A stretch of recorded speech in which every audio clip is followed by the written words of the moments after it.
देखो, यदि जीवन को सार्थक करना है तो जिसके शैया में लेटे हुए सूर्य भगवान का उदय हो जाता है, उसकी आयु, बुद्धि, श्री, तेज, बहुत सी बातें नष्ट हो जाती हैं। अगर आपको जीवन में चाहे लौकिक उन्नति प्राप्त करनी हो या पारलौकिक, प्रातःकालीन कम से कम सूर्य उदय होने के 2 घड़ी पहले, 24 दूनी 48 मिनट, अभी सूर्य उदय होने में 48 मिनट हैं, आपने सैया छोड़ दिया, इसके आगे नहीं। सूर्य उदय होने के 48 मिनट पहले आप सैया से हट जाएं। अगर आप रात्रि में जगे हैं तो सूर्य उदय होने के 48 मिनट बाद फिर आप सो जाएं। लेकिन वो जो बीच का समय, प्रातःकालीन संध्या भुवन भास्कर भगवान पधार रहे हैं, वो आप सो रहे हो, तो आपकी आयु, आपका वैभव, आपकी बुद्धि, ये सब नष्ट होने लगती है, पता नहीं चलता लोगों।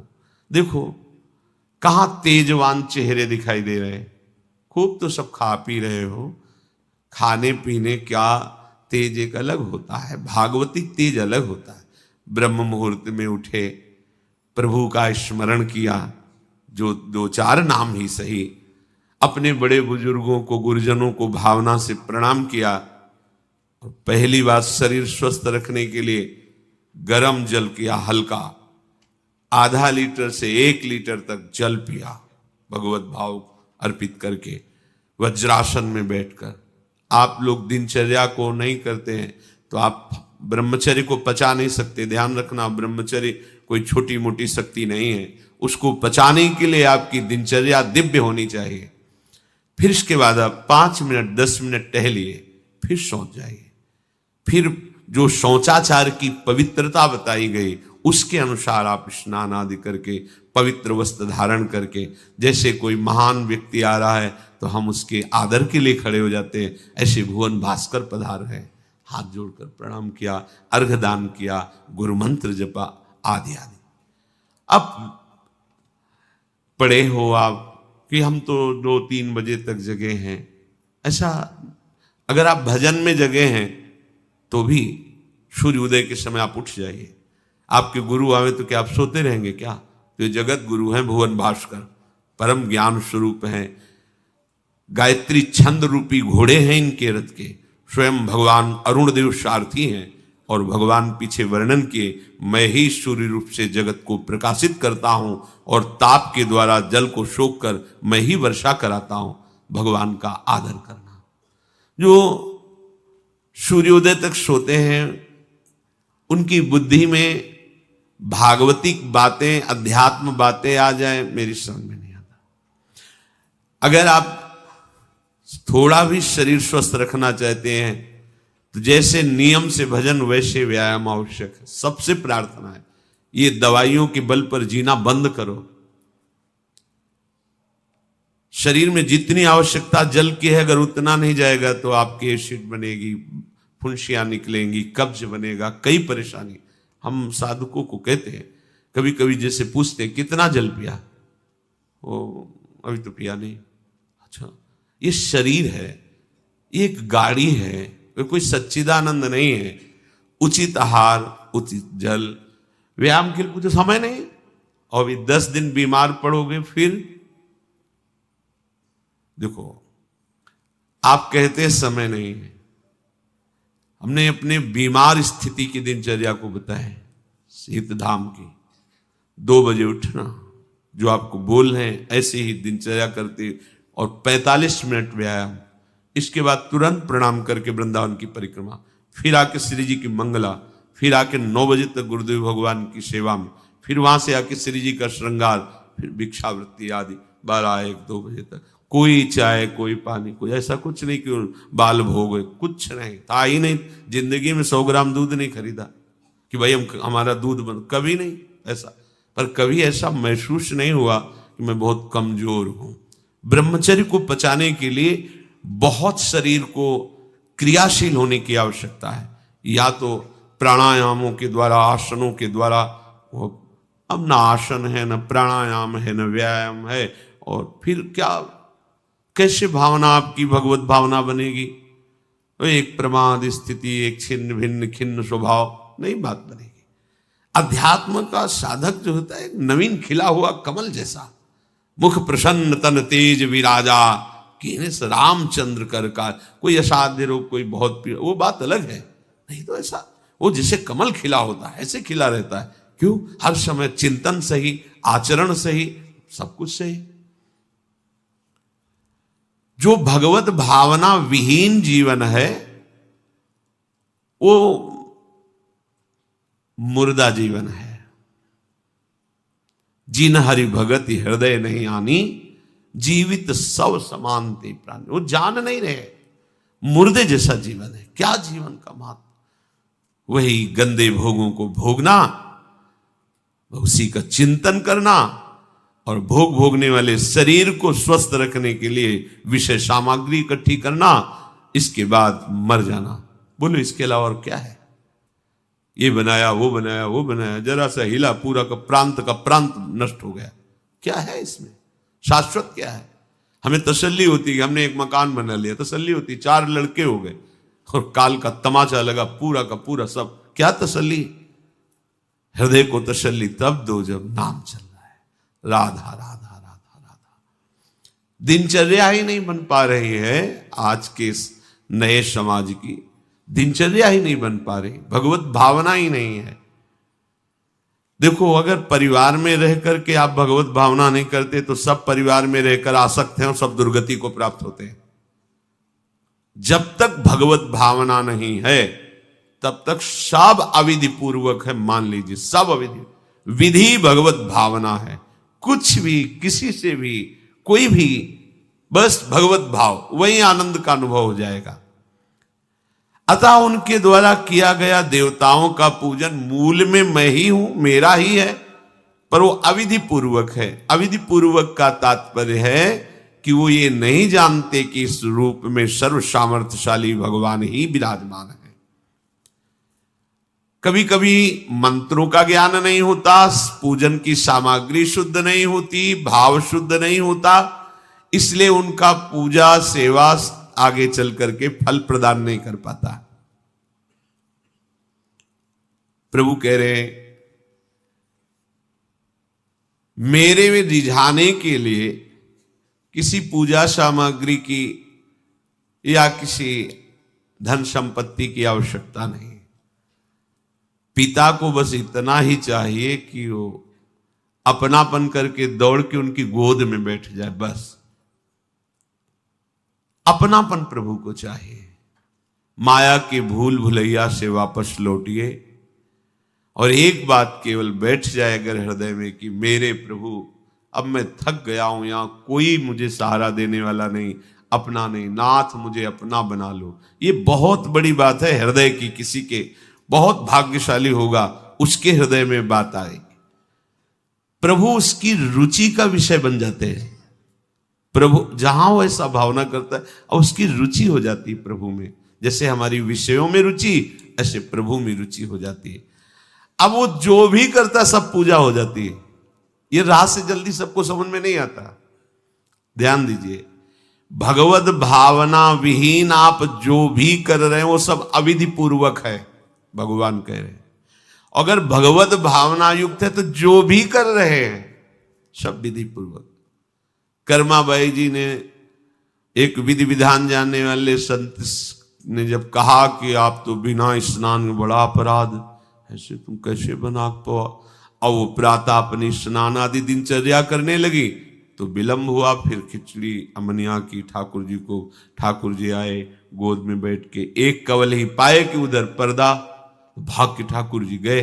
खिचड़ी लगी थी, पार्षदों ने कहा जय जय, तो अभी भोग ही नहीं पधराया। फिर और बोले कर्मा भाई है ना, वो मुझे भोग लगाती, और पता नहीं उस महात्मा ने क्या समझा दिया विधि विधान, वो भोरी भारी हमारी भक्ता, वो अब नहाने धोने में समय लगाने लगी, इसलिए आज विलंब।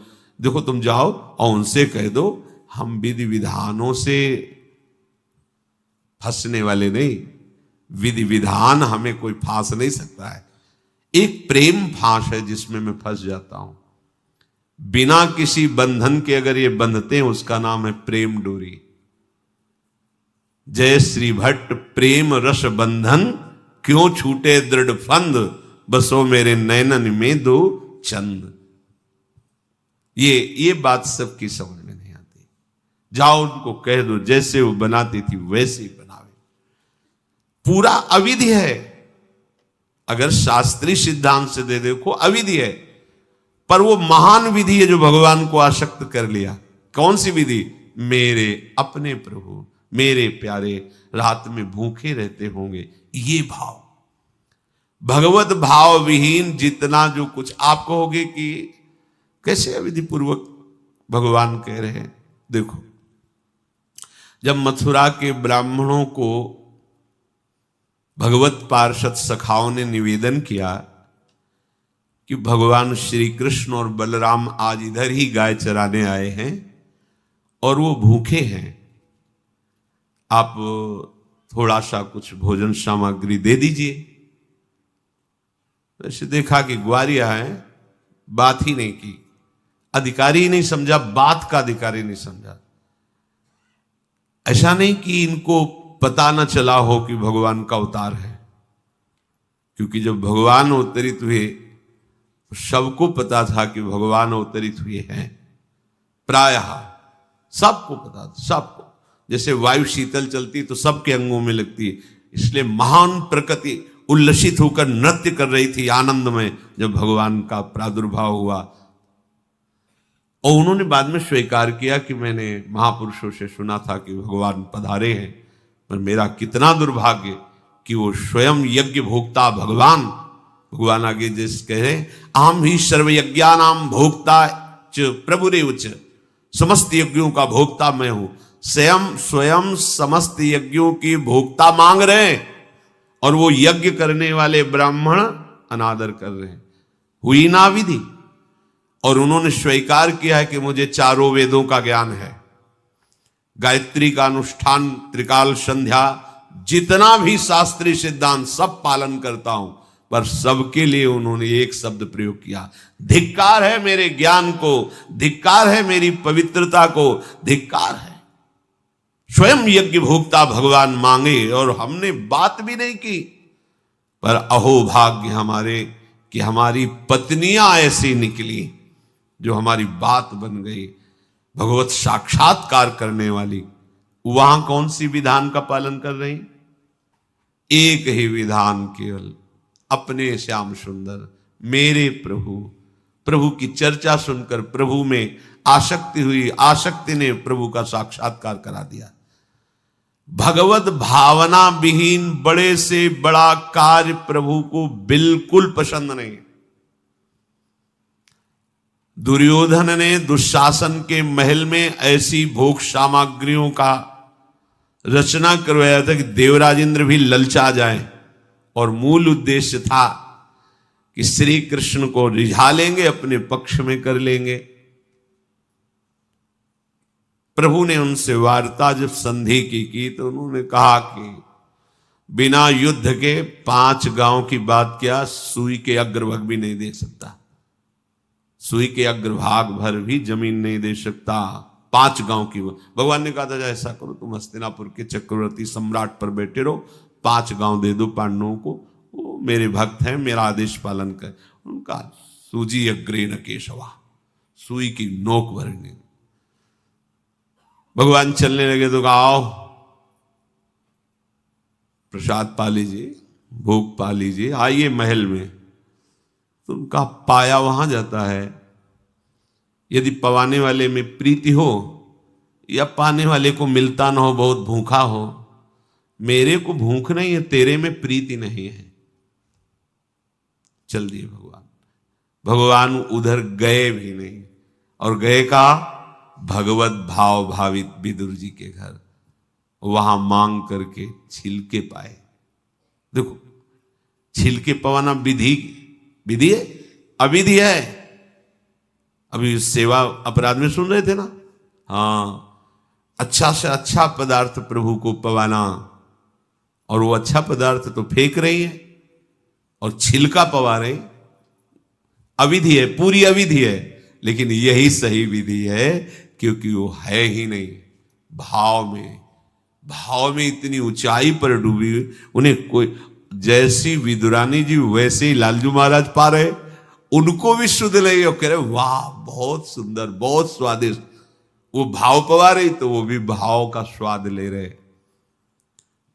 अपने उपास्य देव में प्रियता हो जाना ये सारी विधि है। इसीलिए अपने वृंदावन उपासी जन जो है, वृंदावन रसोपास्य, यहां मंत्रों के आदेश से सेवा पदार्थ समर्पित नहीं किया जाता। अमुक मंत्र पढ़ो फिर वो सेवा नहीं, यहां तो राधा राधा राधा। और जब जैसा भाव आया, या ऐसा नहीं कि ये ऐसे ऐसे ऐसे न, जब भाव आया अपने भाव में, भावोत्सवेन भजताम रस काम धेनु। भाव ये थोड़ा भक्ति का फलस्वरूप भाव होता है। जो प्रभु से विलग भाव करके उपासना की जाती है वो अविधि पूर्वक हो जाती है, और जो भगवत भाव करके की जाती है वो सब विधि मानी जाती है। जिसमें हमारे प्रभु को सुख मिले, ऐसी भावना करके जो भी किया जाए उससे भगवत प्राप्ति निश्चित है। क्योंकि श्री भगवान कह रहे हैं अहम ही सर्वयज्ञानां भोक्ता च प्रभुरेव च न तु माम अभिजानन्ति तत्वेनातश्च्यवन्ति ते। क्योंकि सब यज्ञों का भोक्ता मैं हूं, मैं सबका स्वामी हूं, परंतु ये जो मेरे से विमुख है ये ऐसा नहीं जानते हैं, ये मुझे तत्व को नहीं जानते, इसलिए ये अन्य भावना किया करते हैं। जो मेरे को नहीं जानते हैं, मेरे भाव से नहीं है, वो कुछ भी करें उनका पतन ही होता है। बात इसमें यह है कि जब अविनाशी नित्य चिदानंद भाव ही नहीं है तो विनाशी खेल में सत्य भाव से लगोगे तो तुम अविनाशी का विनाश ना होते हुए भी विनाश की सारी लीला सहनी पड़ेगी। जैसे आत्मस्वरूप जो हमारा स्वरूप है उसमें किसी शस्त्र का, मंत्र का, किसी भी दैवी शक्ति का कोई भी बस नहीं है। जो हमारा आत्मस्वरूप है कि मंत्रवेत्ता कोई भस्म कर दे, किसी दिव्यास्त्र का संधान करके हमारी आत्मा को छेद भेद दे, अक्लेद्य है, अशोष्य है, अदाय है, फिर भी हम जलते, जलन का अनुभव करते हैं अंतर और बाहर से भी। क्यों? वहां तो बता रहे हैं कि अदाय है, कोई भी ताप आत्मा को स्पर्श नहीं कर सकता, फिर ये जलन क्यों होती है? लगता तो हमें कि मैं अंदर से जल रहा हूं या बाहर से शरीर में अग्नि आदि छू जाए तो ताप लगेगा, क्योंकि हम अपने अविनाशी भाव में नहीं हैं। ध्यान दीजिए, अविनाशी होते हुए भी अविनाशी भाव में ना होने के कारण मुझ अविनाशी तत्व को विनाश की पूरी लीला सहनी पड़ती है, पूरे कष्ट सहने पड़ते हैं। नहीं सहने पड़ते? देखो आप, जन्म मरण मेरा थोड़ी होता है, मेरा स्वरूप नयनम छिन्नन्ति शस्त्राणि नयनम दहति पावकः न चैनम क्लेदयन्त्यापो न शोषयति मारुता, पर हो रहा है। हम जल में डूब के मर सकते हैं, हम वायु के प्रवाह में, हम नाना प्रकार के दुखों के प्रवाह में। क्या हुआ? बोले चूंकि तुम अपने अविनाशी स्वरूप भाव से विलग हो। समझ गए? वही बात यहां श्री भगवान कह रहे हैं कि यदि तुम ये भाव नहीं समझ पा रहे कि सबका भोक्ता मैं ही हूं, सब यज्ञ जितने भी साधन सबका फल प्रभु ही है, मैं सबका स्वामी हूं। जो मेरे को तत्व से नहीं जानते हैं, मेरे पर भाव नहीं करते, उनका पतन ही होता है। कारण ये अविनाशी भाव ना होने के कारण, विनाशी में सत्यत्व भाव होने के कारण परिणामता कुछ हाथ नहीं लगेगा, केवल नाश ही नाश। जब हम प्रभु की तरफ चलते हैं तो उसमें प्रधानता होती किसी संत या शास्त्र के वचन, ऐसे आप चल ही नहीं सकते। कभी भी कहीं भी कोई भी प्रभु की तरफ चलेगा, पहला कदम चला होगा तो किसी न किसी संत के वचन सुने होंगे या शास्त्र के वचन, दोनों एक ही बात है। जो संत भगवंत की वाणी है वही शास्त्र है। बिना उनके वचन सुने परमार्थ का पता ही नहीं चलता है। तो जब हम प्रभु की तरफ सत्संग सुनकर चलने को होते हैं तो ये दो मुख्य बाधाएं आकर खड़ी हो जाती हैं। भोगों की भोग वृत्ति, संग्रह वृत्ति जो हमारे अंदर रही है, तो वो हमको इतना कमजोर कर देती, लगता है अगर ये चीज नहीं होगी तो हम रह नहीं पाएंगे, ऐसी ऐसी व्यवस्था होगी तो हम नहीं रह पाएंगे। बड़ा कमजोर हो गए अपने लोग। हाँ, ऐसा होना चाहिए, ऐसा होना चाहिए, ऐसा होना चाहिए। भोगों का भोक्ता और भोगों के संग्रह युक्त स्वामी भाव। मेरे पास इतनी खेती, इतना बैंक बैलेंस, इतना परिवार, ऐसा ऐसा, और देखो हमारी दिनचर्या में ऐसा चलता है, हम ये खाते रहें, ऐसे करते रहें, ऐसे, और ये सब होता रहा है। अगर हमें भजन मार्ग में तो ये सुविधा चाहिए, ऐसा ऐसा। इतना कमजोर हो गया है मनुष्य कि वो भोगों की भोगने की वृत्ति और भोगों के संग्रह करने की वृत्ति और भोक्ता और संग्रहित वस्तु का स्वामी मैं, ऐसा, ये पहली परमार्थ में बाधा वृत्ति है। और ये प्रायः हम सब बड़ी खुशी से बाधा लिए चल रहे हैं। देखो ये बड़ा सूक्ष्म, चूंकि देखो अध्यात्म है, अध्यात्म तो जगत से बिल्कुल ऐसे है। कोई बड़े भाग्यशाली जन होते हैं जो सुनना चाहते हैं, उनसे भी बड़े भाग्यशाली जन होते हैं जो चलना चाहते हैं, उनसे भी बड़े भाग्यशाली जन जो चल रहे हैं, उनसे भी बड़े भाग्यशाली हैं जो महत्व रखकर चलते हुए उसका अनुभव कर रहे हैं। जो अनुभव कर लिए तो सातरति सा लोकान तारयति, वो स्वयं तर जाते हैं, स्वयं तर जाते हैं, लोगों को तार देते हैं। ये उल्टी बुद्धि लेकर जब परमार्थ में चला जाता है तो थोड़े ही समय में वो परमार्थ से विमुख हो जाता है। भोगों की भोगने की सुख बुद्धि और भोगों के संग्रह की और उसके स्वामित्व का भाव, जहां अंदर वृत्ति लिए थे वहीं पहुंच गए। ऐसे पूरा जीवन करने पर भी परमार्थ पथ नहीं मिलता और कहने लगते कि हमें 50 वर्ष हो गए परमार्थ में चलते।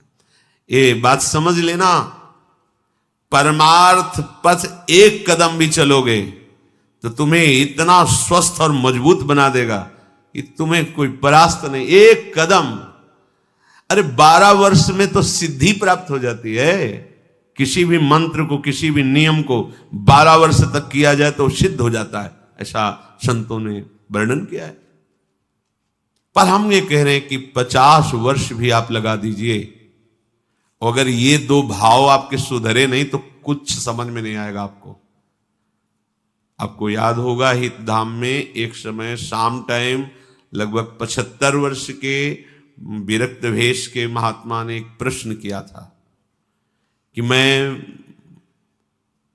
किसी ऐसी आदत से परेशान हूं जो आज 75 वर्ष का हूं, फिर भी मुझे वो करना होता है। अब क्या करूं, अब तो मरने का समय आ रहा है। मुझे आश्चर्य नहीं, सर्वाश्चर्य हुआ। पूरा जीवन भगवत मार्ग में चलने का प्रमाण देने वाला कि मैं भगवत मार्ग का पथिक हूं, 75 वर्ष की अवस्था में वो अपनी उस वृत्ति को नहीं छोड़ पाया जो भगवान से विमुख करती है। अब कहीं डींग अपने लोग हाँक सकते हैं कि इतने वर्ष हो गए परमार्थ। शरीर का समय व्यतीत करना कोई परमार्थ का मार्ग तय कर लेना नहीं है। विवेक के द्वारा भोगों का त्याग करके निरंतर परमात्म चिंतन, ये परमार्थ का मार्ग है। आप चल के इस पे देखो कैसा अनुभव। लोग समय व्यतीत करते हैं भोग चिंतन, भोग स्वामित्व में, और वर्णन कर देते हैं कि इतने वर्ष हो गए हमको परमार्थ में चलते हुए। दंभ कभी सत्य वस्तु का अनुभव नहीं कराता, नाटक कभी सच्चिदानंद रस का अनुभव नहीं कराता। भगवत रसिक जी कह रहे हैं, बिन विवेक वैराग्य भक्ति बिनु सत्य न एको मानो। बिना विवेक और वैराग्य और प्रेम भक्ति के उसकी एक भी बात सत्य नहीं मानना है, कोई भी हो, कितनी भी अवस्था का हो। ऐसा जरूरी नहीं कि कोई कितनी भी अवस्था का वयोवृद्ध या कोई, उसकी बात हमें माननी ही है, सुननी है, ऐसा नहीं। भगवान सुखदेव जी 16 वर्ष की अवस्था के हैं, जे ही गंगा की रीति पर चरण पधराते हैं। परीक्षित जी अनशन व्रत लिए बैठे हुए, आमरण अनशन, बड़े बड़े महापुरुष बैठे हुए हैं, श्री सुखदेव जी के पिता पितामह आदि सब बैठे हुए हैं। जे ही देखा दिगंबर वेश, शरीर की शुद्धि नहीं, श्री कृष्ण प्रेम में मतवाले सब खड़े हो गए थे। सब 16 वर्ष की अवस्था के सुखदेव जी और 10-10 हजार वर्ष जिनकी केवल तपस्या साधनाएं, वो सब महापुरुष खड़े हो गए। क्यों? क्योंकि जन्म से ही भगवत अनुराग में दृढ़ महापुरुष, जन्म से ही माया रहित पुरुष, अंदर से ही वैराग्य युक्त।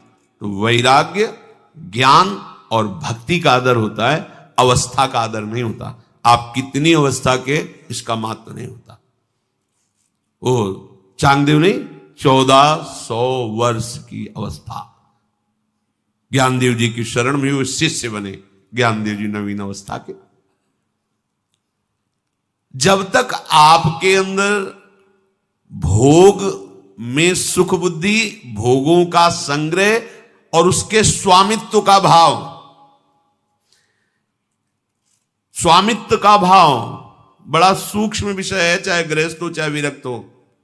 स्वामित्व का, अगर एक कमंडल में भी तुम्हारा स्वामित्व का भाव है, तो जैसे एक गृहस्थी के 100 बीघा में स्वामित्व का भाव हो, वैसे तुम्हारे कमंडल में भाव है।